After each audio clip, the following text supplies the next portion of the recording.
भी ऊपर में गिर गया। उसका डायबिटीज लूज हो गया।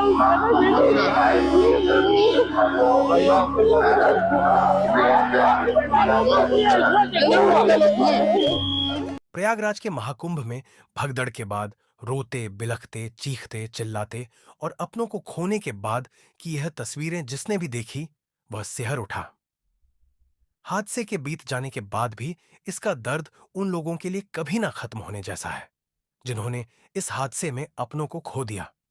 इन्हीं में से एक है यूपी के बलिया से आए दिनेश पटेल, जो परिवार के साथ आए तो महाकुंभ में स्नान करने थे, लेकिन भगवान को शायद कुछ और ही मंजूर था। इस भगदड़ में दिनेश की पत्नी और उनकी 6 साल की बेटी की मौत हो गई। हादसे के बाद दिनेश ने बताया कि मां के साथ बेटी ने महाकुंभ जाने की जिद की थी, इसीलिए अपने साथ प्रयागराज ले गया, लेकिन भगवान को कुछ और ही मंजूर था। नहाने से पहले ही भीड़ ने उन्हें कुचल दिया, जिसमें पत्नी और बेटी की मौत हो गई। दिनेश बताते हैं कि लाखों की भीड़ में जो गिरा वह उठ ना सका। भीड़ लोगों को कुचल रही। वहां थोड़ी देर बाद चीखते लोग और लाशें दिखी। दिनेश की यह दर्द और पीड़ा असहनीय थी। बेटी की जिद पूरी करने के चक्कर में दिनेश अपनी बेटी और पत्नी दोनों को खो बैठे। दिनेश मां पत्नी और बेटी के साथ स्नान के लिए कुंभ गए थे, लेकिन किसे पता था कि उनकी बेटी और पत्नी फिर कभी वापस नहीं लौटे। बता दें कि महाकुंभ में भगदड़ में बलिया के 4 लोगों की मौत हुई है। मृतकों में मां बेटी भी है। इस घटना से 2 गांवों में शोक है। फेफना के नसीराबाद गांव से दिनेश पटेल की मां ललिता देवी, पत्नी रीना पटेल और बेटी रोशनी के साथ स्नान के लिए गए थे।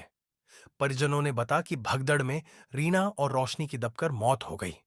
भगदड़ में दूसरे गांव नगरा के वार्ड नंबर 4 की 2 महिलाएं मीरा सिंह और रिंकी सिंह की भी जान चली गई। दिनेश और जोखू की तरह ही यूपी से लेकर बिहार तक के जिलों से ऐसी ही कहानियां सामने आ रही हैं।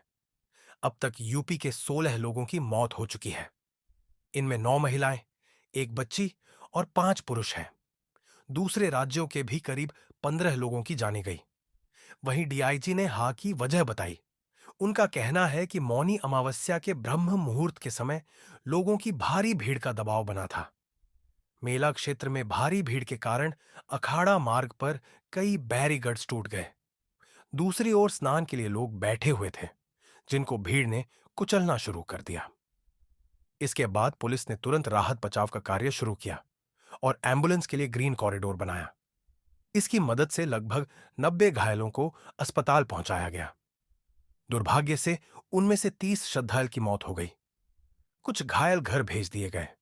36 लोगों का अस्पताल में इलाज भी चल रहा है।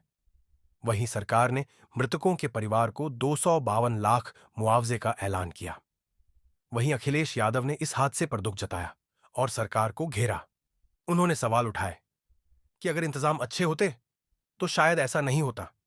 बता दें कि 28 जनवरी की देर रात करीब 1:30 पर प्रयागराज के संगमनोज इलाके में भगदड़ मच गई। प्रशासन के मुताबिक 30 लोगों की मौत हुई है। बता दें कि 29 जनवरी को दोपहर होते होते मौनी अमावस्या का शाही स्नान भी हो गया। लेकिन इन 30 मौतों के लिए जिम्मेदार कौन है? यह सवाल अब भी सामने है। नव भारत टाइम्स की रिपोर्ट। संगीत।